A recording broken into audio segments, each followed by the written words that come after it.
December 1944. The world believed the war in Europe was nearly over. Hitler's armies were retreating, his empire crumbling. But in the frozen forests of Belgium, a new nightmare was waiting. It began without warning. A thunder of artillery, a storm of steel and fire. 500,000 German troops surged through the Ardennes in one last desperate gamble. Their goal? To split the Allied armies in two and change the course of history. The Allies called it the Battle of the Bulge. For 6 weeks, the fate of the Western Front hung in the balance. From the frozen foxholes of Bastogne to the burning skies above the Ardennes. This is the story of courage, sacrifice, and the will to endure when all hope is gone. This is the last great battle of World War II in the West. December 1944. Deep in the Ardennes forest, silence stretches across the snow-covered hills of Belgium. The war seems all but won. Allied troops, weary but confident, dig shallow foxholes and huddle around small fires. They believe the enemy is beaten, retreating, finished. But just beyond the tree line, hidden under the canopy of pine and mist, thousands of German soldiers wait, motionless. Engines are cold. Radios are silent. Orders are clear. No movement, no sound. Not until the signal comes. In a matter of hours, the forest will erupt in fire. The men on both sides don't know it yet, but they're standing on the edge of one of the most brutal battles of the entire war, the Battle of the Bulge. To the Allied commanders, this region seemed quiet, too quiet, perhaps. But winter had frozen everything, even their sense of danger. Supply lines stretched thin. Soldiers rested. The High Command believed Germany could no longer mount any serious attack. They were wrong. Because deep beneath the surface, Adolf Hitler was preparing one final, desperate gamble, an operation he believed could split the Allied army in two and force the West to surrender. Inside his mountain headquarters at the Eagle's Nest, Hitler studied maps scattered across a large oak table. His generals had warned him. The German army was exhausted, supplies nearly gone, fuel scarce. But Hitler refused to accept defeat. He still believed in the miracle, a single blow that would turn the war around. The plan was audacious, even insane. Strike through the weakly defended Ardennes forest, smash through the American lines, capture the port of Antwerp, and cut off the British from the Americans. It would be called Unternehmen Wacht am Rhein, Operation Watch on the Rhine. To the Allies, it would become known simply as the Battle of the Bulge. But to achieve surprise, Hitler needed silence. For weeks, entire armored divisions were moved only at night. Radios went dark. Fuel trucks hid under the trees, camouflaged by nets. Soldiers were told this was defensive training. Even they didn't know they'd soon be charging into the bloodiest winter Europe had ever seen. Across the lines, the American troops felt safe. After all, it was December 1944. Victory in Europe felt only months away. The Allied armies had stormed through France after D-Day, liberated Paris, and were now pushing toward Germany's western border. Their commanders believed Hitler's army was finished, broken beyond repair. In small Belgian villages like Bastogne and Saint-Vith, local civilians welcomed the Americans as heroes. Children waved flags. Old men offered bottles of wine. Many soldiers thought this was a peaceful Christmas season before they'd finally go home. They didn't know they were resting right in the path of Germany's final strike. At the top, Allied intelligence shared that same false sense of security. The ultra-intercepts from Bletchley Park, the ones that had cracked the Enigma code, showed no sign of a major offensive. Air reconnaissance saw little movement. Thick clouds covered the skies, grounding Allied planes. Everything pointed to a simple truth: Germany couldn't possibly attack. And that was exactly what Hitler was counting on. The Ardennes had been used once before, in 1940, when German tanks thundered through the same forests and crushed France in just 6 weeks. The Allies believed they had learned from that mistake. But history, as it often does, was about to repeat itself in fire and snow. Beneath the pine trees, hundreds of thousands of German troops lay hidden, cold, hungry, and silent. In total, more than 200,000 men, 1,400 tanks, and 1,000 artillery pieces were positioned for the strike.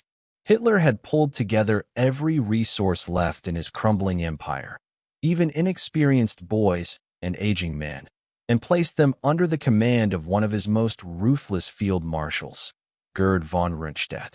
The attack force was divided into three main armies. The 6th Panzer Army under Sepp Dietrich aimed directly at Antwerp. The 5th Panzer Army, led by Osso von Manschenfeld, targeting Bastogne, and the 7th Army, meant to guard the southern flank. Together, they would punch a deep bulge into the Allied line, a bulge that would give the battle its name. But Hitler demanded more than surprise. He wanted speed. His generals warned him that fuel was dangerously low. Some tanks had barely enough fuel for 100 kilometers. But Hitler's orders were absolute. We will take the fuel from the Americans. And so they waited.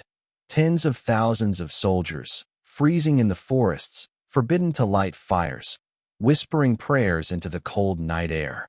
Their engines would roar to life at dawn. The code word was simple: Donder und Blitz, thunder and lightning. And when it came, the entire Western Front would shake. At 5:30 a.m., December 16, 1944, the forest that had slept in silence for weeks suddenly awakened. From one horizon to the other, the German guns opened fire. The ground trembled as 1,600 artillery pieces unleashed a storm of shells. The night sky lit up in flashes of orange, red, and white. Snow shook from the trees. The air filled with the smell of cordite and pine. For American troops stationed on the front line, it felt like the earth itself had turned against them. The bombardment tore through communication lines. Radios went dead. Telephone wires snapped. Command posts vanished under the barrage. Men stumbled from their tents, still half asleep, reaching for rifles as shells exploded around them. The attack stretched across an 85-mile front, from the north near Monschau to the south near Echternach. In the confusion, no one knew what was happening or where it was coming from. When the shelling finally eased, a new sound replaced it: the deep, thunderous growl of tank engines. The ground shook again, this time with the advance of the German panzers. From the forests rolled the armored spearheads, tigers, panthers, and Stooges, their guns gleaming with frost. Behind them marched waves of infantry in white camouflage, moving like ghosts through the trees. For the Americans, it was chaos. The 106th Infantry Division, new to the front, inexperienced, was hit first. Entire companies vanished in the first hours. Some units fought back blindly. Others never even had the chance. The German assault was fast, precise, and brutal, the kind of coordinated strike the Allies thought the Wehrmacht could no longer execute. They were wrong. Within hours, word began to spread up the Allied chain of command. The Germans are attacking. But no one believed it, not at first. At headquarters, some officers thought it was a local counterattack, maybe a small diversion. Then came more reports. Entire regiments missing. Bridges lost. Supply depots burning. The unthinkable was happening. The Germans had achieved complete surprise. The fog and snow grounded Allied aircraft, giving the Germans cover. The few American tanks available were scattered and underfueled. By noon, entire roads were clogged with retreating jeeps and trucks. Civilian convoys mixed with military vehicles in blind panic. The once quiet Belgian villages now echoed with gunfire and screams. Amid the confusion, some American outposts made desperate stands.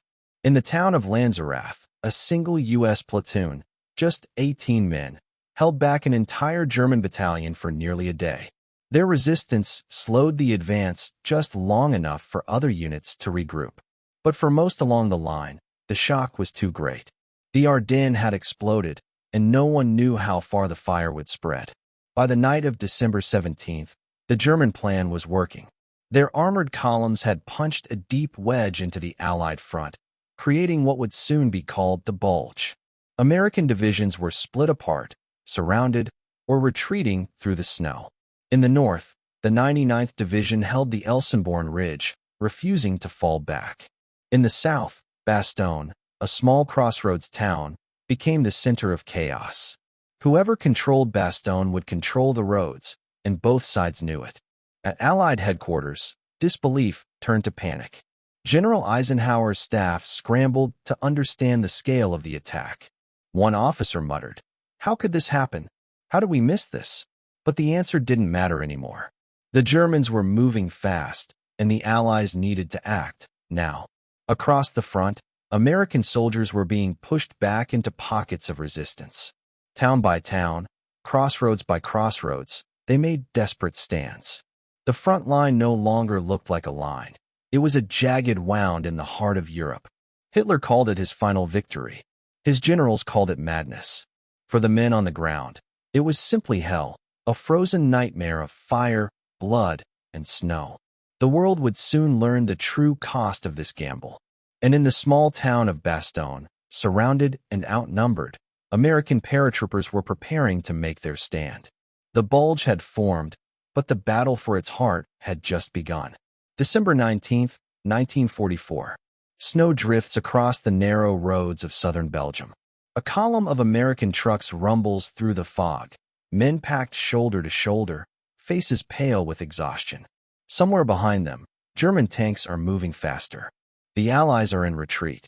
For days, their lines have been shattered by the German offensive. But in the chaos, one place begins to stand out: the crossroads town of Bastogne. 7 roads converge here, linking every major route in the Ardennes.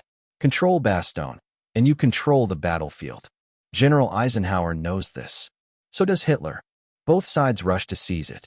The Germans want Bastogne to clear the road to the River Meuse. The Americans must hold it at all costs. From the skies above Reims, France, the 101st Airborne Division receives new orders. These men, the same paratroopers who jumped into Normandy and Holland, are battle-hardened but exhausted. They've been resting, rearming, waiting for transport home.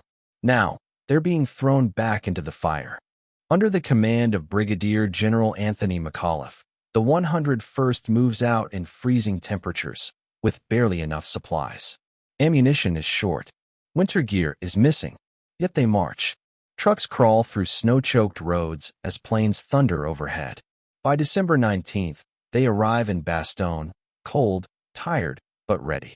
They dig in on the outskirts, string barbed wire, and prepare for what's coming. They don't yet know it, but they are about to be surrounded. Over the next 48 hours, the German 5th Panzer Army closes its trap. Villages fall one by one. By December 21st, Bastogne is completely surrounded. Every road in and out is cut off. The 101st and elements of the 10th Armored Division are isolated. 12,000 men against nearly 45,000 Germans. Inside the perimeter, conditions collapse quickly. Temperatures drop to minus 20 degrees Celsius. Men huddle in foxholes, their boots frozen, their breath visible in the air. Medical supplies are gone. Ammunition runs low, and the snow keeps falling. Yet morale holds. These are paratroopers, proud, stubborn, unbreakable. They remember Normandy. They remember Corentin. They will remember Bastogne. December 22nd, 1944. The snow has stopped, but the cold has sharpened to a knife's edge. In the frozen fields around Bastogne, German loudspeakers echo through the fog, voices shouting in broken English. American commander, you are surrounded. Surrender, and you will be treated humanely. At noon, 2 German officers approach the American lines under a white flag. They carry a written demand for surrender, signed by General Heinrich Freiherr von Luttwitz. The message is blunt. There is only one possibility to save your encircled troops from total annihilation: surrender. The letter is delivered to Brigadier General Anthony McAuliffe, acting commander of the 101st Airborne. He reads it once, frowns, and sets it aside. His staff officers wait for his reply. McAuliffe looks up and simply says one word: nuts. The Germans stare in confusion when the note is handed back. Nuts? They ask. It means go to hell, the interpreter replies. That single word becomes the symbol of Bastogne, defiance in its purest form. Surrounded, outnumbered, freezing, the 101st refuses to surrender. McAuliffe's message spreads through the foxholes like fire. Men smile through cracked lips and frozen breath. They know now, they'll hold this town, or they'll die in it. While the 101st fights to survive, General George S. Patton is already on the move. 200 miles to the south, his Third Army is battling near Metz when word of the German offensive reaches him. Without hesitation, Patton orders his staff to pivot north, a massive, almost impossible maneuver in winter terrain. In just 48 hours, Patton's forces turn 90 degrees, an entire army wheeling north through ice, fog, and chaos. Supply lines stretch, engines freeze, but the order is clear. Relieve Bastogne. It is a race against time. Every day, Bastogne shrinks under German bombardment. The paratroopers ration ammunition, share rations, patch wounds with torn shirts. Airdrops are impossible. The skies are locked in cloud. Then, on December 23rd, the weather clears. Hundreds of Allied aircraft roar overhead. Finally, parachutes blossom like white flowers in the blue sky, carrying food, ammo, and hope. The men cheer as crates thud into the snow. For the first time in days, Bastogne breathes again. And far to the south, Patton's tanks are closing in. Through frozen roads and ambushes, they grind north, 1 mile at a time. Ahead lies the town of Ardennes, the final gate to Bastogne. If they break through, the siege will end. If not, the 101st will be lost. December 24th, 1944. The world celebrates Christmas Eve, but in the forests of Belgium, there is no peace on earth, only the distant thunder of guns. The town of Bastogne is still surrounded, still under siege. The men of the 101st Airborne crouch in their frozen foxholes, waiting for a sound. Any sound. That means rescue is coming. For 6 days, they have fought without rest. German tanks circle like wolves, their cannon fire shaking the ground. Every hour brings new assaults. Every night, new snow buries the dead. But word spreads through the lines. Patton is coming. 200 miles south, General George S. Patton stands over a frozen map table inside a canvas command tent. His men call him Old Blood and Guts. He has already done the impossible, turned an entire army north in 3 days through snow and chaos. But Bastogne is still cut off. Every delay costs lives. Patton's chief of staff warns him. The roads are frozen. Our tanks can't get traction. We'll lose half the column before we reach them. Patton slams his fist on the table. We're not going to reach them. We're going to save them. On Christmas Eve, he gives the order, full advance toward Bastogne. Columns of Sherman tanks grind through the snow, engines roaring.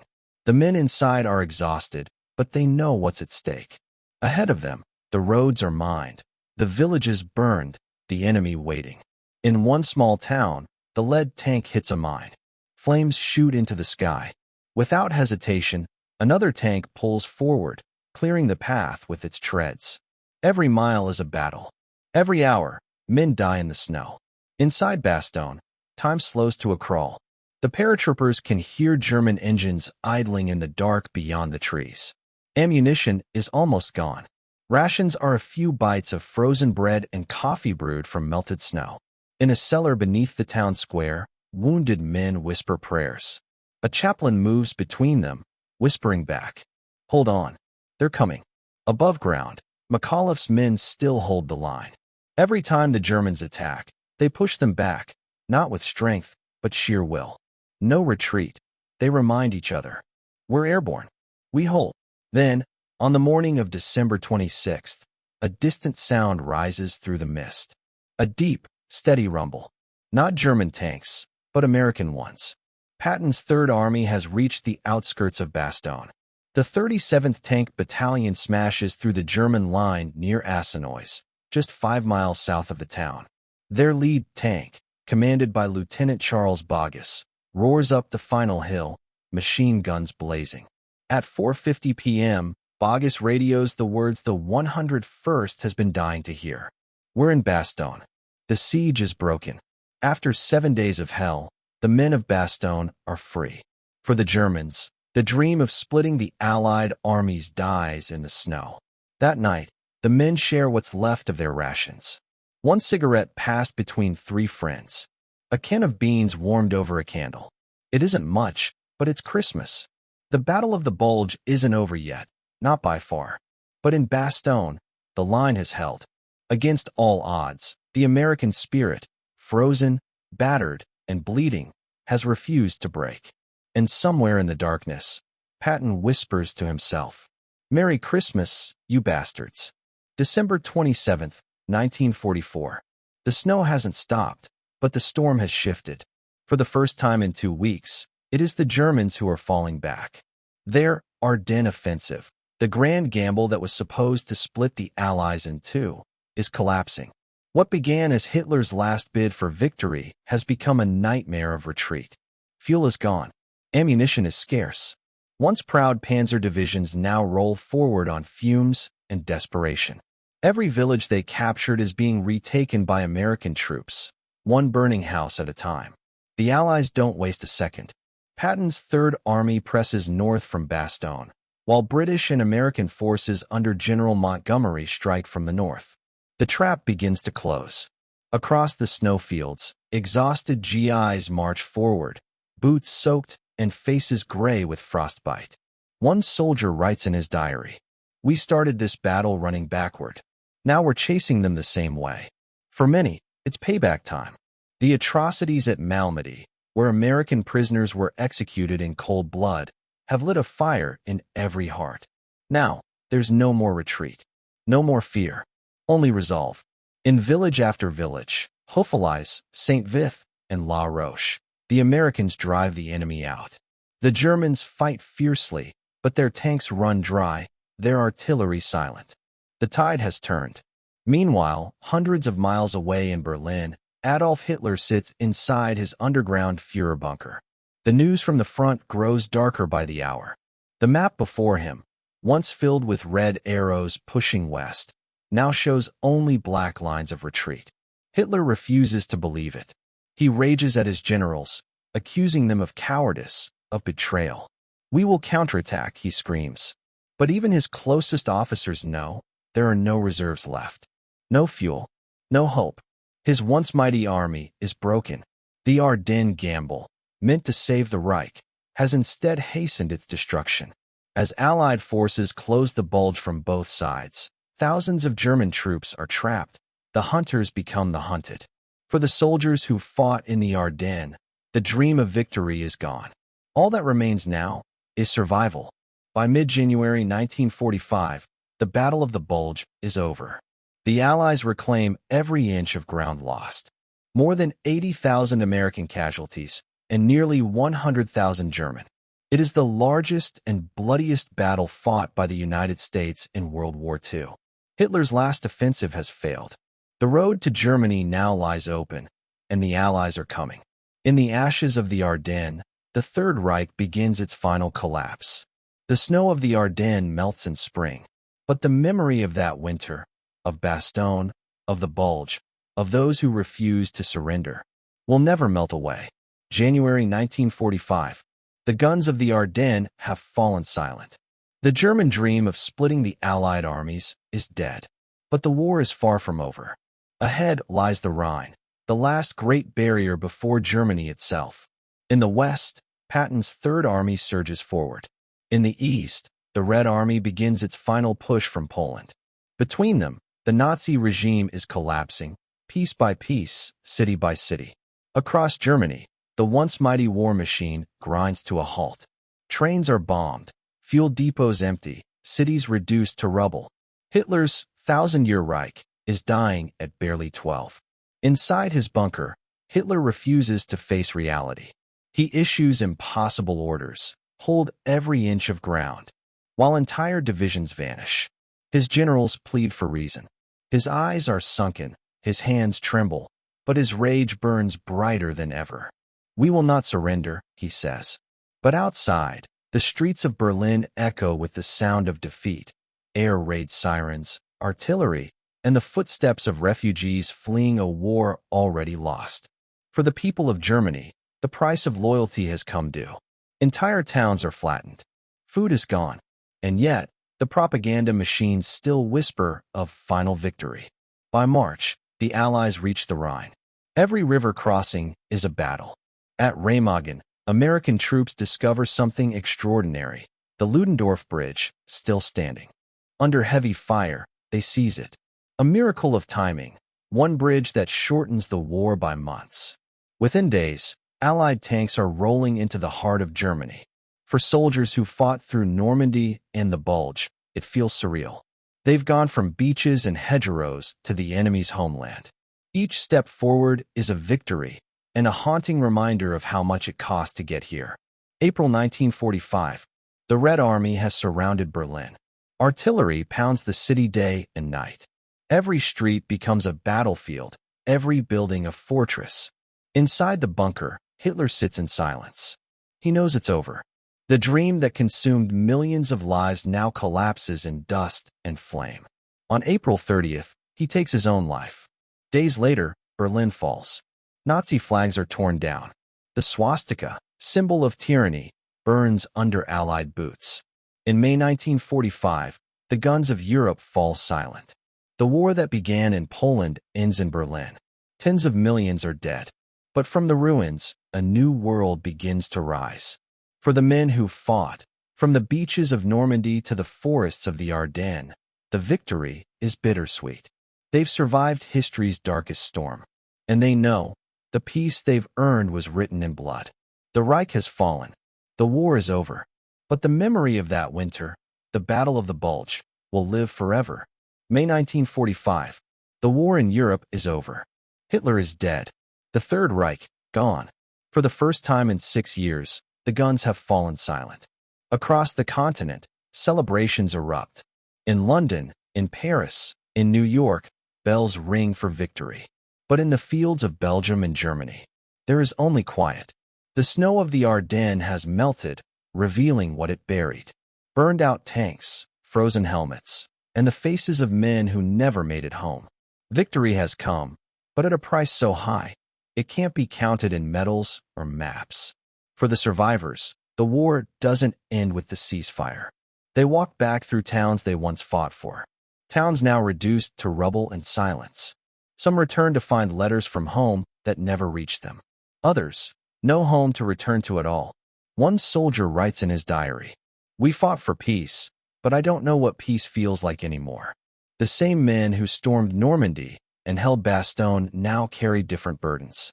Ghosts that march beside them with every step. Germany lies in ruins. Entire cities, Cologne, Dresden, Berlin, are flattened. The civilians wander through what's left, searching for food, for family, for anything familiar. Once, they cheered the Führer's promise of greatness. Now they live among the ashes of his empire. And the victors, too, carry guilt. For every bomb dropped, every village burned, every innocent lost in the firestorm. This is the true face of victory. It doesn't march in parades. It stands in silence, among the ruins, counting the cost. In the months that follow, soldiers go home. Flags are folded. Medals are given. But no ceremony can erase what they've seen. For some, peace is a blessing. For others, it is a haunting. The war is over. But the memories, the snow, the fire, the brothers left behind, will never fade. This is the price of victory, not in glory, but in silence. In 1945, more than 60 million people had died. The world was free, but forever changed. The world has moved on. Cities rebuild, flags wave again, children laugh in the streets. But for the soldiers who came home from the Ardennes, the war never truly ended. They brought back souvenirs, helmets, dog tags, photographs, and something else they could never leave behind. The sounds of artillery still echo in their dreams. The smell of gunpowder, the weight of a fallen friend. These are their ghosts. One from Bastogne reads, "If I don't make it, tell Mom I kept my promise. I didn't run." Another, never sent. "We're holding the line. It's cold, but we'll make it. Don't worry about me." These letters are all that remain of voices that once laughed, cursed, and prayed under the same sky. Now they whisper through time, reminders of how young they were and how much they gave. Some nights, the war returns. A door slams, a car backfires, and they're back in the foxholes. The snow, the screams, the faces of those they couldn't save. Doctors called it combat fatigue. Today, we call it PTSD. Back then, no one understood the war that stayed inside. Some veterans drank to forget. Others worked, built families, and smiled through the pain. But every winter, when the wind howled through the trees, they remembered the Ardennes. For many, the only peace they found was with each other. Reunions, stories, the quiet nod between men who understood without words. One man says, "When I close my eyes, I still see their faces. But I'm not afraid anymore. I'm grateful." The ghosts of war never truly leave. They walk beside the living, reminders of courage, sacrifice, and what it means to endure. Some stories never end. They live in memories, in whispered names, in folded flags. The soldiers of the Bulge carried their ghosts with dignity, not as a curse, but as proof they survived. And when they were asked what it was like, they simply said, "Cold, hard, but worth it." April 1945. As Allied forces pushed deeper into Germany, victory seemed within reach. But then, they found something they had never imagined. Behind the walls and fences, beyond the burned-out guard towers, they discovered the reason this war had to be fought. The first to arrive were soldiers from the 4th Armored Division, the same men who had fought through Bastogne. What they saw that day would scar them more deeply than any battle. The camps were not fortresses. They were factories of death. Bodies stacked like wood, ovens still warm, survivors barely alive. The men who had faced tanks and artillery now stood helpless, staring at evil stripped of all disguise. One soldier wrote, "I thought I'd seen everything war could do. I was wrong." Some tried to help. Some fell to their knees and wept. None of them ever forgot. When the photographs reached the world, disbelief turned to horror. Newspapers called it the liberation. But for those who lived it, there was no joy, only silence. Generals forced German civilians to walk through the camps, to see what had been done in their name. Some cried. Some refused to look. Some collapsed to their knees. Humanity had built machines of death. And now, the victors stood in their ashes, asking, "How did we let this happen?" Among the survivors were men and women who could barely speak. Their eyes told the story, the hunger, the pain, the endurance beyond reason. General Eisenhower himself came to see.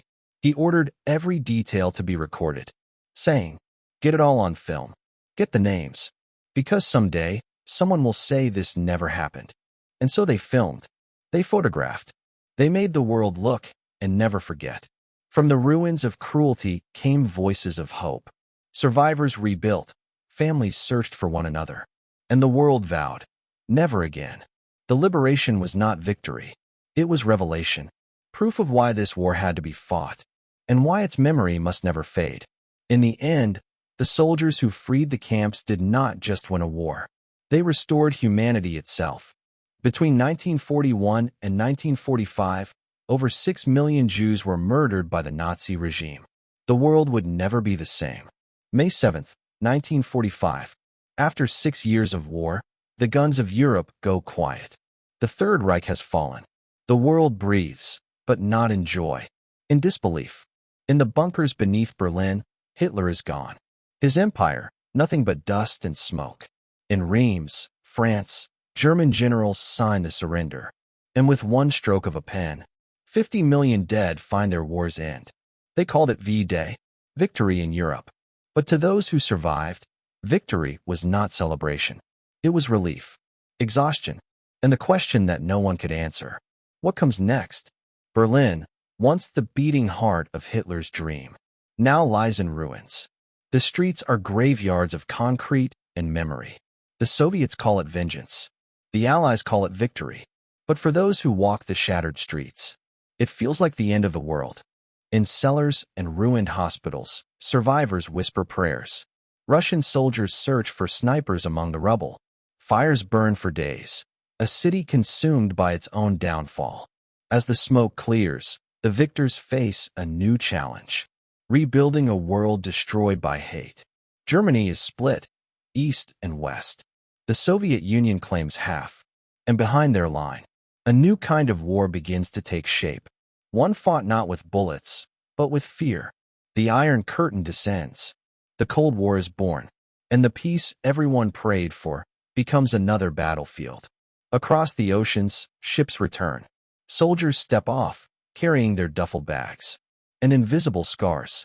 The world welcomes them as heroes. But inside, they carry the same question. Why did we survive when so many didn't? For some, peace is harder than war. The battlefield is gone, but the memories still march in their minds. The war is over, but the story of humanity continues. From the ashes of Europe rises a fragile hope that we have learned, that we will never return to this again. The soldiers of 1945 became fathers, teachers, and builders. Their pain shaped a new world, one built not on fear, but on remembrance.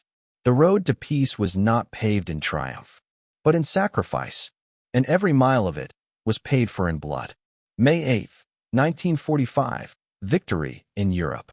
The war was over. The memory endures. 80 years have passed. The soldiers of the Ardennes are old men now. Their uniforms no longer fit. Their medals gather dust.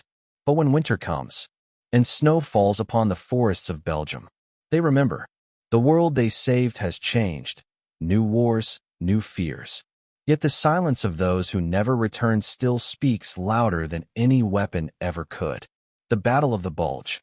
Bastogne, Ardennes, names carved into stone, but burned into their hearts.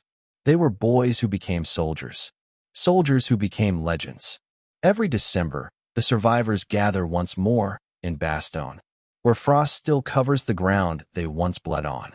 They speak quietly, sometimes not at all, because words can't capture what they saw or what they lost. A young man asks one of them, "Was it worth it?"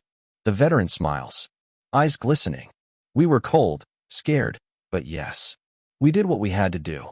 In classrooms and history books, the next generation learns their stories.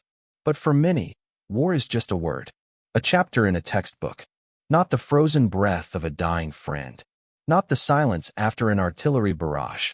Yet every year they come, to listen, to learn, to understand why freedom costs so much. And in their eyes, the veterans see something familiar, the same spark they carried all those years ago. Time claims them one by one. The reunions grow smaller each year, but as they fade, their courage does not. They fought not for glory, but for each other, for the hope that their children would never have to. And though they are gone, their echo remains. In every freedom we take for granted, in every sunrise over a peaceful world. The Battle of the Bulge is history now, but history breathes. In the stories we tell, in the silence we honor, in the courage we remember. They were young once, brave once, cold, tired, and unbreakable. And when the world was at its darkest, they stood their ground. Their voices are gone, but their courage still echoes through time. Dedicated to all who fought in the Ardennes, December 1944 to January 1945. Lest we forget,